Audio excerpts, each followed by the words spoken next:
Hi, everyone. I'm Rena Ninen. Thank you for joining us.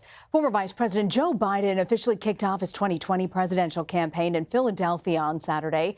The city of brotherly love is the headquarters for Biden's third try for the White House. Biden emphasized unity in his speech while also criticizing President Trump. They say Democrats are so angry that the angrier a candidate can be, the better chance he or she has to win the Democratic nomination. Well, I don't believe it. I really don't.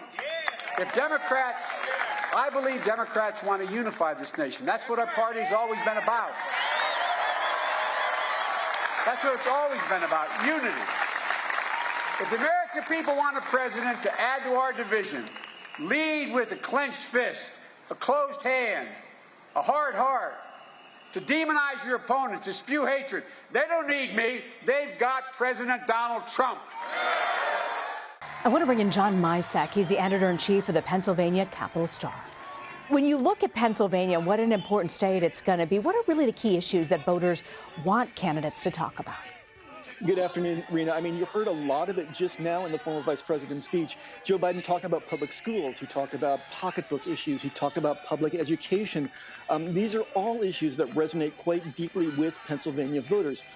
Democratic Governor Tom Wolf, who was reelected in 2018 over a Trump-style Republican candidate, hit on many of those same issues, and he's out there shopping them now as he gets ready for negotiations on his new state budget, with the new budget year set to begin on June 30th. These are the core issues. You heard Joe Biden talking about jobs and manufacturing. Those go to Pennsylvanians right in their wheelhouse, particularly those in northeastern Pennsylvania. He's a Scranton native, as he tells people many times.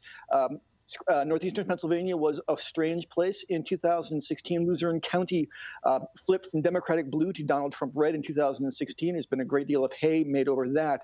So all of those themes are going to resonate quite deeply with Pennsylvania voters in 2020.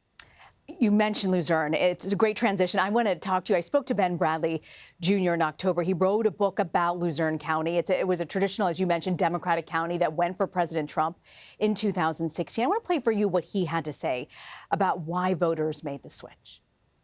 As one local politician described it here, Obama had hope and change. Trump had knocked down the door and change. These voters were in a mood to throw the table over and break some china. And they took a flyer on Trump, not really knowing what the result would be, but they felt alienated, ignored, forgotten, is in Trump's phrase. He called them the forgotten people. The forgotten people. You know, are areas like Luzerne County still supporting President Trump as strongly as they did back then? You know, there was an anchor from another network on Friday evening, Rena, who was up in Luzerne County talking to those voters, and those messages are still resonating as much as they did in 2016. You know, I was out on the trail last year during the midterm cycle, and you talk to voters outside these Trump rallies, and they're still looking for that same thing from Donald Trump, for him to sort of break the established system. You know, there's some reticence on his presence on Twitter. There's some squeamishness about his public pronouncements and some of the more controversial things that he say, but they still look to him for that kind of aggressive leadership style. You know, with Vice President Biden coming out the way he did today, a guy who doesn't look like he's in his 70s, just by the way, with that very aggressive pose, it looks like he's ready to counterpunch against that message. And certainly that's a part of the state that he knows very well. You know, you look at a recent Quinnipiac poll, it shows Biden leading President Trump by more than 10 points. This is a hypothetical matchup. What does that say? Is that more about Biden's popularity, or is it more about Trump's unpopularity? I think it's equal parts of that. The president's popularity has taken a hit in Pennsylvania. You know, I'd be shocked if the former vice president didn't leap out to the front of these early polls. It's kind of what you expect. But I do think it also does speak to his popularity in Pennsylvania. You know, he's got these roots to the state. He ties himself to this state quite deeply. There's some parts of the state that are still loyal to Hillary Clinton, as they were in 2016.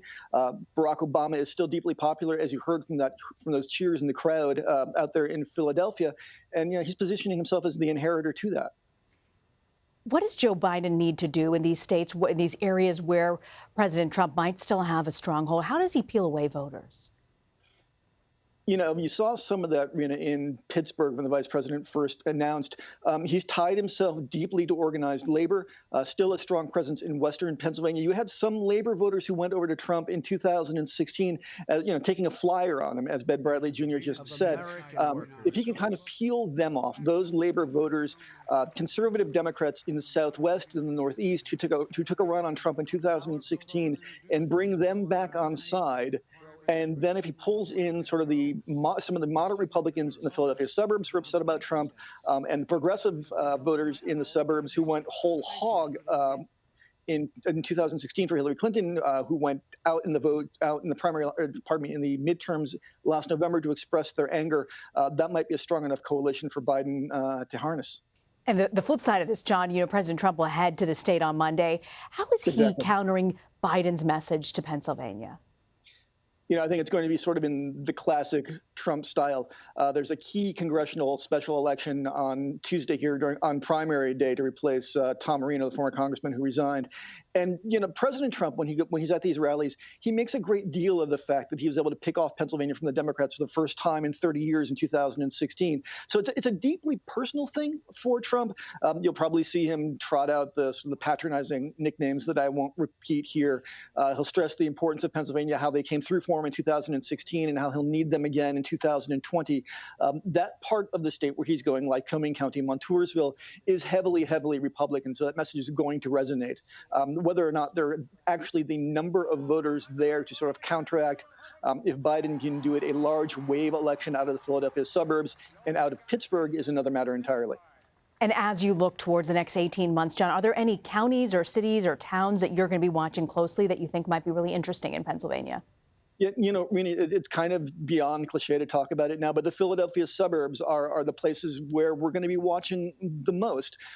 With a redrawn congressional map, courtesy of the state Supreme Court last year, Democrats were able to pick up 5 seats, evening it out to 9 and 9 with Republicans who previously had a fairly substantive majority in the congressional delegation. That's a changing area.